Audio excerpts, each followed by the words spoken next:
Il-kap eżekuttiv tal-Korporazzjoni għas-Servizzi tal-Ilma, Richard Bilocca, assigura li l-ilma illi qiegħed jasal fid-djar tal-familji Maltin u Għawċin huwa tajjeb għax-xorb. U qal dan b'reazzjoni għal studju li ġie ppubblikat il-ħamis fl-Unjoni Ewropea li qabbel l-ilma tax-xorb ma' tip ta' kanċer partikolari. Dan l-istudju analizza parametri li jkun hemm fl-ilma, kimika partikolari li toriġina mill-klorin u għamel assunzjonijiet bejn din il-kimika u l-inċidenza ta' dan it-tip ta' kanċer.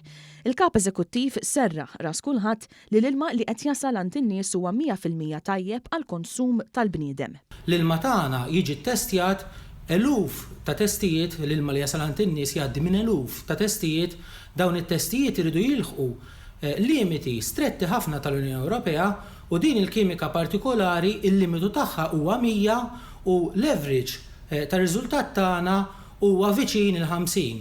U f'kemm ilhom isiru dawn it-testijiet qatt ma kellna sampil wieħed illi jaqbes il-limitu tal-Unjoni Ewropea, ġifieri m'hemm l-ebda raġuni għall-allarm. Il-kap eżekuttiv tal-Korporazzjoni għas-Servizzi tal-Ilma tenna li dan l-istudju huwa msejjes fuq qatt ta' assunzjonijiet.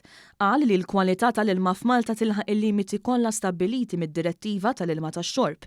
Iżda saħaq li l-korporazzjoni xorta waħda kuljum qed taħdem biex tkompli ttejjeb il-livell tal-ilma f'Malta. Diġà spjegajna kemm il-darba kif din intejbu l-kwalità tal-ilma, l-ilma se jibda jkollu aħjar u bħala parti minn dan il-proċess li huwa proġett massiv, proġett li jaqbes anka il-150 miljun euro, anka din il-kimika ħatkun qiegħda tonqos. Il-kap eżekuttiv sostna li mhux talli l-ilma f'Malta jilħaq il-limiti kollha stabbiliti tal-Unjoni Ewropea, iżda l-korporazzjoni qiegħda tkompli taħdem biex jibqa' jasal dejjem prodott aħjar fid-djar tal-familji Maltin u Għawċin.